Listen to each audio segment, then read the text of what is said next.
तो hello YouTube family, I am your host Yash and स्वागत है आपका एक नई वीडियो में। तो अभी कुछ ही दिनों पहले मैंने एक पोल कराया था जहां मैंने आपसे पूछा था कि आप इन 3 टाइटल्स में कौन सी वीडियो देखना प्रीफर करेंगे, जहां मेजॉरिटी में मेरी यूट्यूब फैमिली ने टॉप 10 नेटफ्लिक्स सीरीज रिलीज इन 2024 को चुना। तो आज की हमारी वीडियो इसी टॉपिक के अबाउट होने वाली है। तो अब आपको तो पता ही है कि कंटेंट स्ट्रीमिंग के मामले में नेटफ्लिक्स पूरी दुनिया का किंग है और अभी 2024 अप्रैल आई ही है और 2024 का 1/3 पार्ट ही बीता है और नेटफ्लिक्स ने 10 ऐसी बवाल सीरीज को रिलीज किया जो क्वालिटी के मामले में 100% है। और ऐसा मैं ही नहीं कह रहा, IMDb जो कि एक क्रिटिक्स की दुनिया में वेल नोन ट्रस्टेड सोर्स है, वो भी इस बात को मानता है। और साथ ही ये 10 की 10 सीरीज हिंदी लैंग्वेज में डब्ड हैं। तो बिना कोई टाइम वेस्ट करे बात करते हैं 2024 में रिलीज हुई टॉप 10 नेटफ्लिक्स ओरिजिनल सीरीजेस का, जो आपके लिए हाईली रिकमेंडेड हैं और एक मस्ट वॉच हैं।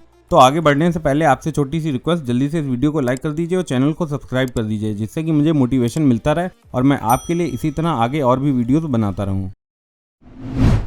तो अब हमारी इस लिस्ट में नंबर 10 पर आती है एवतार द लास्ट एयरबेंडर, जो कि एक फैंटेसी एक्शन एडवेंचर वाली सीरीज है जो हिंदी इंग्लिश दोनों ही लैंग्वेजेस में अवेलेबल है, जिसके टोटल 8 एपिसोड हैं जिनकी लेंथ लगभग 1 घंटे की है।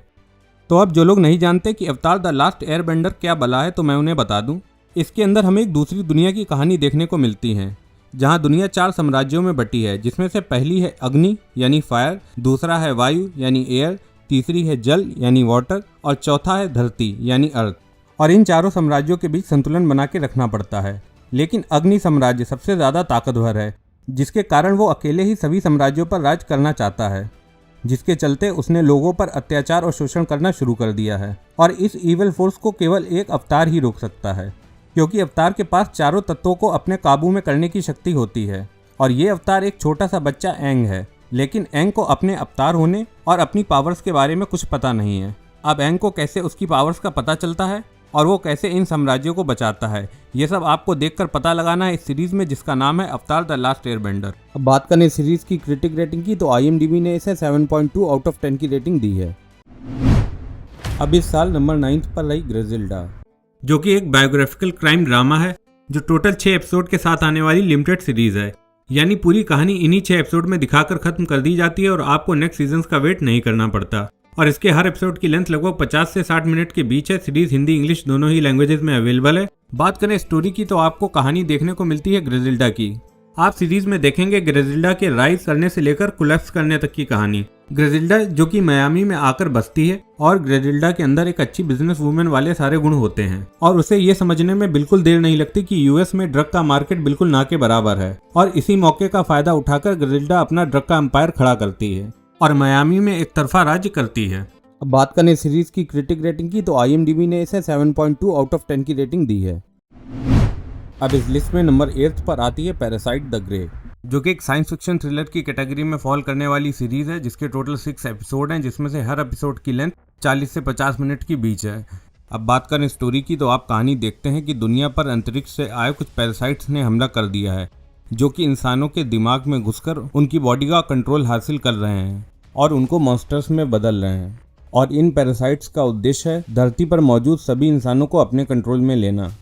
अब ऐसे में आपको 3 मेन कैरेक्टर्स की कहानी देखने को मिलती है, जिसमें से जो हमारी एक्ट्रेस है वो पैरासाइट की चपेट में आ चुकी है और जो हमारा हीरो है वो अपनी बहन को ढूंढ रहा है।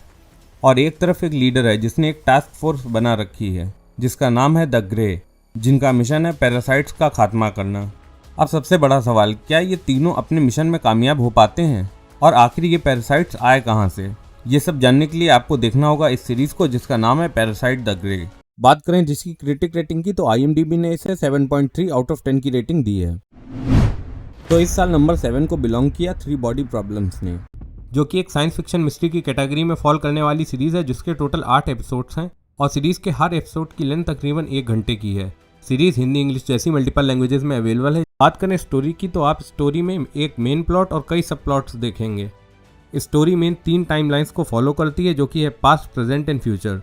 टाइमलाइन शुरू है 1960s में, जब चाइनीज रेवोल्यूशन शुरू हुआ था, और फिर प्रेजेंट में क्या कुछ चल रहा है और क्या कुछ फ्यूचर में चल रहा है, वो सब आपको इसमें देखने को मिलता है। अब जब 1960s में चाइनीज रेवोल्यूशन चल रहा था, तो उसी समय पर एक चाइनीज सीक्रेट मिलिट्री बेस था जो एलियन से कांटेक्ट करने की कोशिश कर रहा था, और उस समय उनसे एक ऐसी गलती हो जाती है जिसका खामियाजा इन्हें फ्यूचर में भुगतना पड़ता है। तो ऐसा क्या हुआ था जिसने इनके प्रेजेंट और फ्यूचर तक को इफेक्ट कर दिया, ये सब जानने के लिए आपको देखना होगा इस सीरीज को, जिसका नाम है 3 बॉडी प्रॉब्लम।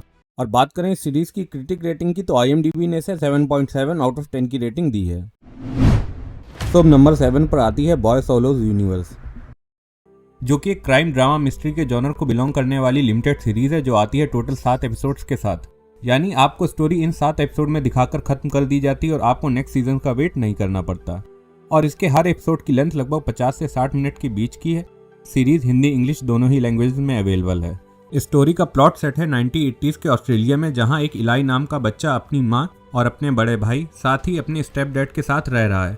इलाई की माँ ड्रग एडिक्शन से जूझ रही है और वही उसके भाई ने एक इंसिडेंस के बाद बोलना बंद कर दिया था, लेकिन अब उसे कुछ विजन्स आते हैं जो बाद में सच का रूप ले लेते हैं। इलाई अपने स्टेप डैड के काफी क्लोज है, लेकिन इलाई के स्टेप डैड क्रिमिनल एक्टिविटीज में इन्वॉल्व हैं और इलाई के जीवन में उस समय बुरा वक्त शुरू हो जाता है जब इलाई के स्टेप डैड को कुछ अंडरवर्ल्ड से ताल्लुक रखने वाले लोग उठाकर ले जाते हैं और उसकी माँ को उसके डैड का साथ देने के लिए जेल हो जाती है। अब बेचारा इलाई अपने बड़े भाई के साथ अपने स्टेप डैड को ढूंढने और अपनी माँ को जेल से निकालने की कोशिशें करने लगता है। अब इलाई की ये कोशिशें कामयाब हो भी पाती हैं या नहीं और इसे इस दौरान कौन कौन सी चुनौतियों का सामना करना पड़ता है, ये सब आपको देखने को मिलेगा इस सीरीज में, जिसका नाम है बॉय सोलो यूनिवर्स। और बात करें इसकी क्रिटिक रेटिंग की तो IMDb ने इसे 8.1 आउट ऑफ 10 की रेटिंग दी है।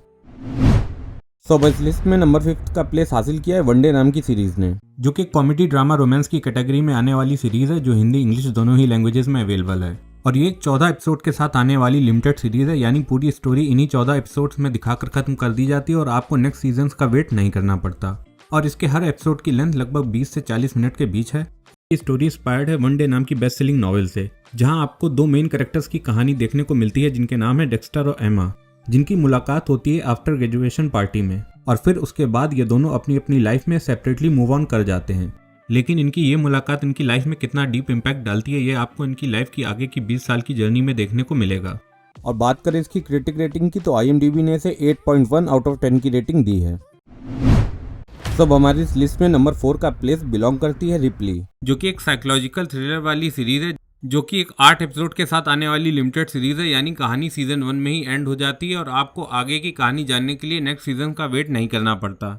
और इसके हर एपिसोड की लेंथ 40 से 60 मिनट की बीच है। सीरीज हिंदी इंग्लिश जैसी मल्टीपल लैंग्वेजेस में अवेलेबल। अब बात करें कहानी की तो आप स्टोरी में देखते हैं कि प्लॉट सेट है 1960s में और हमारा मेन प्रोटैगनिस्ट टॉम रिप्ली, जिसे एक बहुत ही अमीर आदमी अमेरिका से इटली भेजता है ताकि वो उसके बेटे को वापस ला सके। लेकिन इटली पहुंचने पर रिप्ली का इरादा चेंज हो जाता है और रिप्ली को एहसास होता है कि उसे अपनी लाइफ को बदलने के लिए कुछ करना होगा। तो आखिर रिप्ली का इरादा क्यों बदल जाता है और रिप्ली अपनी लाइफ को बदलने के लिए क्या कुछ करता है, ये सब जानने के लिए आपको देखनी होगी ये सीरीज जिसका नाम है रिप्ली। और बात करें इसकी क्रिटिक रेटिंग की तो IMDb ने इसे 8.1 आउट ऑफ 10 की रेटिंग दी है। तो अब हमारी लिस्ट में नंबर 3 पर आती है द जेंटलमैन, जो कि एक क्राइम कॉमेडी ड्रामा के जॉनर को बिलोंग करने वाली सीरीज है जो आती है गाय रिची की तरफ से।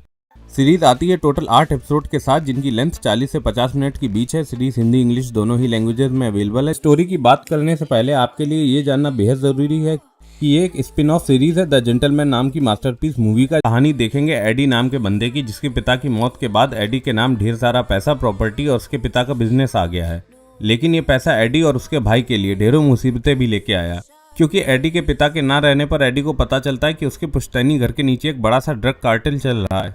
अब एडी कैसे खुद को और अपनी फैमिली को इस दलदल से निकालता है, ये सब आपको देखकर पता लगाना है इस सीरीज में जिसका नाम है द जेंटलमैन।